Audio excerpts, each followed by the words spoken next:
The Maxims of Methuselah. To know wisdom and instruction concerning women. Chapter 13.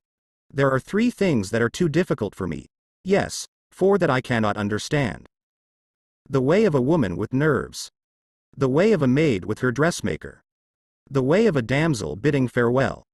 The way of a matron who understands the speech of babes. There are 3 things that never satisfy a woman. Yes, 4 that never say, "It is enough." Her photograph. The fit of her raiment. A novel with a sad end. The wooing of her lover. For it is easier to find a woman satisfied with her mirror than a maiden content with all her names. For Susan desires to be called Huldah, and Sarah, Deborah. 2 things a woman says on parting. Yes, 3 speeches are necessary to her. 1. I have had such a charming time. 2. It is so good of you to have asked me. 3. Now do come and see us. Hurry not a woman's favor, neither force her hastily to surrender to you. For she goes into love as she goes into the waters at the seashore. First a hand, and then a lip she goes in by littles. She does not dive, she does not leap from the pier, but by gentle shocks and cries of protest, she enters slowly. Yet when the waters of love encompass her, then is she supported. She swims in her joy, she floats on the tide of happiness. For all her lines are drawn in pleasant places. Son, when you call upon a damsel for the first time, make sure you go alone, for a first call often brings forth a miracle. Hunt not in couples, lest you do not get acquainted. Eschew letters of introduction, which are the methods of fools. Be sure she desires you, and visit her alone. She will receive you willingly. The fool tries to woo a maid with tricks before he kisses her. He touches her hand secretly, sits closer to her. But a bolder one doesn't fear, he jumps up, runs across the room, and falls upon her suddenly, before she's aware. She's astonished, and she slaps his face. But the man of understanding heeds a sign. It is revealed to him what he shall do. When he becomes 3 parts sure, then he proceeds. For the 3 parts are even this damsel, and the 4th is all women. The fool tries to woo a maid with tricks before he kisses her. He touches her hand secretly, sits closer to her. But a bolder one doesn't fear, he jumps up, runs across the room, and falls upon her suddenly, before she's aware. She's surprised, and she slaps his face. But the man of understanding heeds a sign. It is revealed to him what he shall do. When he becomes 3 parts sure, then he proceeds. For the 3 parts are even this damsel, and the 4th is all women. My dear son, if a woman confesses her love for you and you don't share the same feelings, do not abandon her or leave her in distress. Instead, try to make her laugh and keep your interactions joyful. However, if she admits to regretting her past actions, do not hold her mistakes against her. Be happy for her change of heart and refrain from reminding her of her past weaknesses. Some women can be won over with boldness and direct approaches, while others require a more patient and gentle approach. But if there is no genuine affection in her heart, no amount of pursuit will succeed. Let me tell you this truth. Not every woman who appears to be attending a social gathering is necessarily available or interested in romantic pursuits. Some may be there for innocent reasons. When you call a woman and she inquires about your activities and whereabouts, be cautious, as she might be testing your sincerity or trying to understand your intentions. I have observed the competition among young women at summer resorts and beaches. But beware, you cannot always judge a woman's popularity by the number of gifts or flowers she receives. Sometimes, such gestures are sent by her family, not necessarily by admirers. The rivalry among women can have lasting effects on their descendants for several generations. Son, do not be deceived by a woman's reserved demeanor, for even a seemingly cold-hearted woman may desire passionate courtship. And she who appears indifferent might secretly hold a high opinion of an enthusiastic suitor. Do not propose to a woman when she is flaunting her new dress or when she is filled with pride from recent triumphs. Avoid approaching her during moments of reigning and celebrating her victories. But when she is unwell or feeling weary, when her spirit is low and she seeks comfort, be prepared and make your affection known. After she has had a long journey and is resting, while a storm brews and thunder roars in the skies, when she's enjoying beautiful music and the wine flows freely, that's the time when you can win her heart. And a rushed wedding is worth 2 when taken at leisure. If she changes her hairstyle, someone may have significant influence over her, and if he shaves his beard, there is a reason. When a young woman gets engaged, she abandons many charms, and her lifelong friends discuss her. Even her dearest sisters laugh and whisper scornfully. Is her ring being wished upon? Perhaps it's just a test of your commitment. Who can withstand a 10-year-old girl? She has many uncles. Even as one who wipes his hands on a new towel or flypaper sticks to bare feet, so is a woman who continually asks you if you love her. Gum can be removed from the hair, and ink under the thumbnail will eventually fade away, but a woman who talks too loudly in the streetcar cannot be changed. A maiden's first kiss comes with difficulty, like the first olive out of a bottle, requiring much skill, but the rest are easy.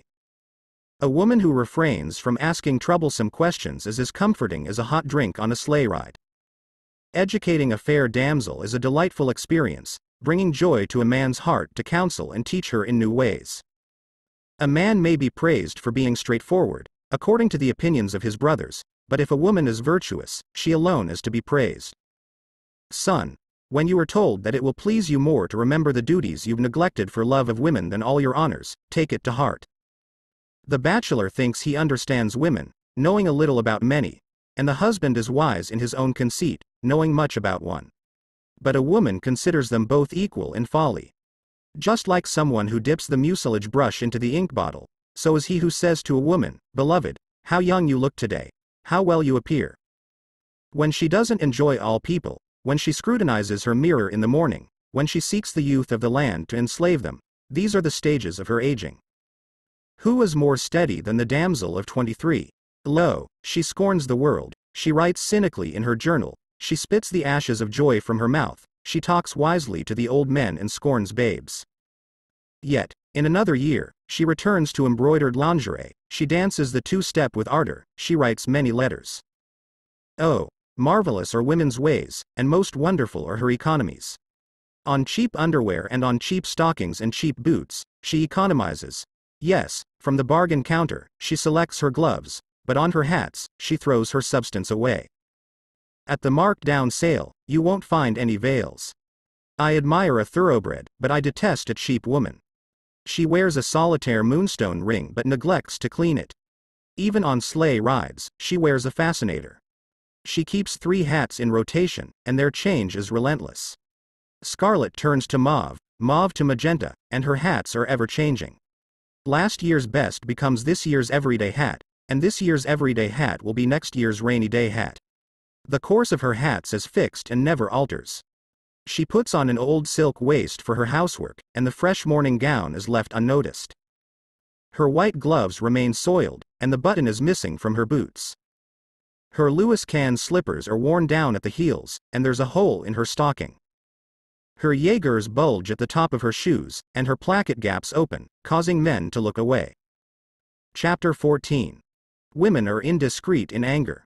Age changes women's perspective. Women are often the same in their behavior. They exhibit abandon and inertia. Many tastes and preferences are common to all women. The effect of broken hearts is also discussed. Who can find a consistent woman? Where is the woman who doesn't reveal secrets in her anger? If you've quarreled with her and she hasn't betrayed you to your friends, then you can confidently say that she is honorable, even whiter than snow. The young woman yearns for chivalry, but the older woman desires impertinence. And no woman answers an important question in fewer than 11 score words. My son, listen closely if you wish to understand women. Hear my words, for the women of the Pisan are like those of the Gihon, and what the damsels of the Hiddekel think, so think they of the Euphrates. She is like a stone on the hilltop, not easily moved. But once she starts, she goes fast and far, her destination remains unknown. She believes that all men are vain and easily flattered. Let her hold on to this belief so that she may reveal her cunning, her ways will become evident. Her heart is older than her head, her emotions are the mother of her reason. She remembers anniversaries to the very day, and your love will be measured by your memory. She desires many things, and she is content until she obtains them. 2 things she holds dear, mystery and mastery. There are 2 things she cannot resist in a man: sentiment, for she has a fondness for it, and a subtle man who provides her with good excuses. She doesn't jest at love until her heart is broken, and an unmarried damsel gains much experience. Chapter 15. On the banks of the Tigris, I came across a couple engaged in a passionate kiss. Startled, they didn't notice my presence, and I couldn't help but be amazed by the scene. The woman showed no shame and displayed the boldness of a lioness with her whelp. On the other hand, the man seemed embarrassed and quite flustered. I approached the young woman and asked, "Why are you not ashamed, and why does your heart not race?" She replied, "When he first kissed me, I was filled with shame, and my heart pounded intensely. I felt the need to look away. But now," she continued, "it's different.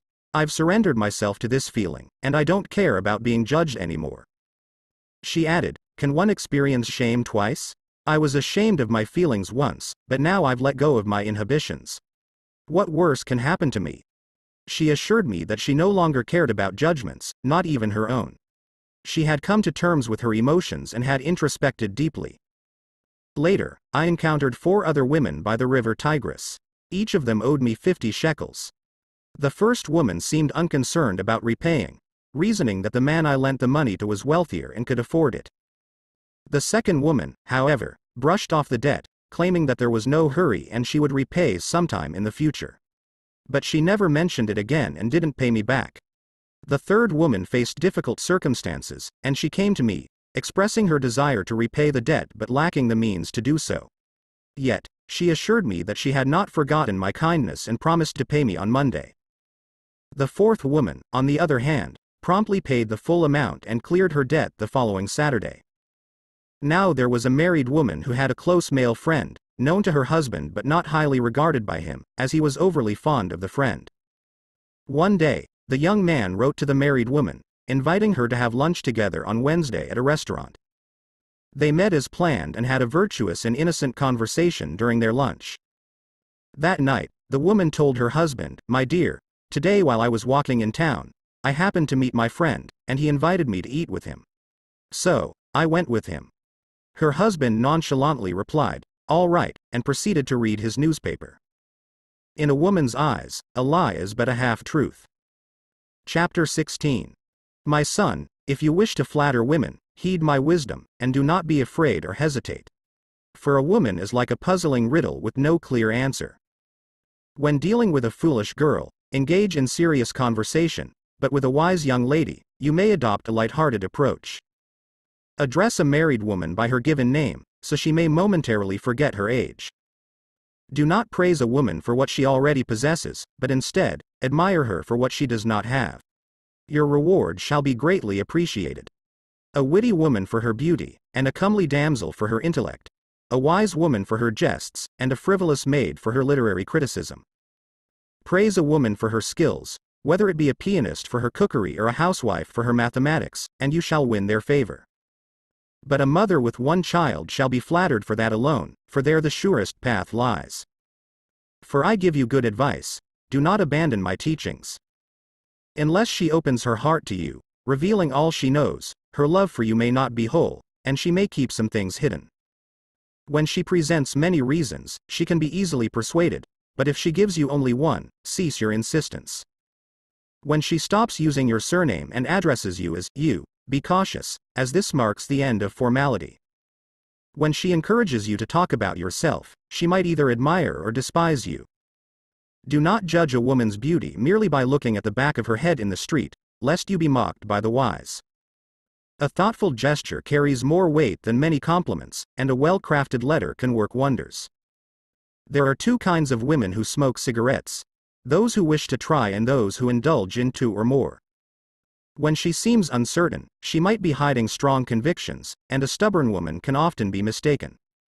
Until she shares these words with you, 3 letters have I written to you, and burned them with fire, for my heart misgave me, you have not truly won her heart. The woman engaged to you should have no other romantic engagements. Before you commit to marriage, engage her in a game of poker, and you shall learn much about her. Listen to the advice of those who have loved before, for I have known more than 555 women in my youth, and my fame was great among them. If you wish to understand women, you must know both the best and the worst among them. For the woman who knows the least is often the one with the darkest heart, and the angel and devil are like sisters to one without experience. Wickedness wears the cloak of innocence, and the innocent baby stares from the deceitful woman's eyes. She hungers after the naive youth, she studies his ways and acts modestly. She pretends to be shocked, she casts down her eyes, and she delights in being taught. She laughs in her sleeve, she amuses herself with his innocence, and when he is gone, she reveals his foolishness to others. Chapter 17. Every way of a maiden with a man is subtle. Yes, it is exceedingly wise. As she works on her new garments, sewing on the inside so it may not be seen from the outside, so she works on him. And when her work is completed, she enters and takes possession. I observed her on a dark night when she walked abroad with her young man, and she wore no other white shirt waist. Nay, it was of somber hue, that men might not see her. For she had not succeeded in her wiles upon the golf links, nor in the ballroom, nor upon the piazza, for he feared her much. Yes, he was timid, being simple and free from guile. But she said in her heart, Lo, what shall I do that he may be emboldened? I will lead him beneath a tree to rest in its shade, and I will sit beside him, meekly. And it was a dark night of stars, having no moon. Then said that damsel, I would that there were a moon, that it might shed its light upon us. And he answered her, saying, Thank heavens there is not a moon. And he drew nearer. And she smiled to herself, saying, Now is my time come, long have I awaited. Now there were 3 damsels sitting on 3 chairs, and each damsel had a youth beside her. And each youth placed his arm along the back of his damsel's seat, privately, and each damsel observed his act, keeping her counsel. And the first damsel waxed wrath at the youth's impertinence, and she leaned back. Then with her eyes, she darted fierce glances at him, so that he was rebuked, and he took away his arm. And the second damsel was rejoiced in her youth's ardor, she leaned back and enjoyed herself. And the young man did not withdraw his arm. But the third damsel knew not whether she was pleased or whether to wax wrath, for she was one without experience. So she made no sign, pretending not to notice, and she sat erect all the evening, suffering. Like the annoying sound of an alarm clock going off at 7 a.m., so is she who keeps saying, I told you so. But a woman who hesitates and is always late is like a step missing on a staircase, causing frustration. I visited a matron's house, and to my disappointment, I found a bore there. And he lingered. While his back was turned, she stifled a yawn in her kerchief, hoping he would leave so she could be alone with me. After many hours, she finally decided to leave, but he kept talking and delaying his departure. The matron began to gossip incessantly, telling him long stories, trying to hide her real intentions. I was greatly puzzled and amazed by the whole situation. Chapter 18. In my house, I stood by the window and looked through the casement. There, a table was spread with men and women sitting around it. And behold, every woman flirted with her neighbor, and the men reciprocated. 2 by 2, they flirted until the coffee was served, and I observed them closely. Each woman secretly watched the others, noting who was in love, bored, or quarreling with someone. They discreetly observed everything happening at the table, but their actions were subtle, they kept flirting throughout. But the men seemed oblivious, focused only on their respective partners, paying no attention to others. They attended to their own affairs, looking straight ahead, minding their business, and showing no interest in the interactions of others. After coffee was served, the women excused themselves, leaving the men behind, going to their rooms and gazing at their reflections in the mirrors. The women engaged in gossip, sharing untruths about the men, questioning each other, and using sweet names for their rivals. Meanwhile, they anxiously waited for the men to join them. Yet, the men leisurely smoked together, enjoying each other's company, engaging in thoughtful conversations. None of the men talked about the women in the house, nor did they mention any woman's name or discuss each other's flirting. Time passed joyfully, and none of the men wished to leave the table or the cigars they were smoking. Until the host finally intervened, announcing, "It is time, for the ladies await us." The men then made their way slowly into the drawing room of the house. The women eagerly awaited the arrival of the men with smiles on their faces, watching the door to see who would catch their attention. One woman, positioned on the couch in the drawing room, made space for the guest of honor, and he joined her, clearly pleased with the special treatment. The other women also smiled, though they remained silent, their minds busy with quick and unspoken thoughts. Give her the recognition she deserves for her efforts, and let her own accomplishments speak for her in the gatherings of the esteemed. For this is often the nature of a woman. She may wink playfully or shed a tear, claiming innocence and denying any wrongdoing. Be mindful that in her eyes, there is a significant aspect worth considering, whether it pertains to her affection or someone else's. These are the wise words spoken by Methuselah, the son of Enoch, in the 960th year of his life, to his great-grandson Shem, upon reaching adulthood. So that he may understand women and learn from his experiences with love.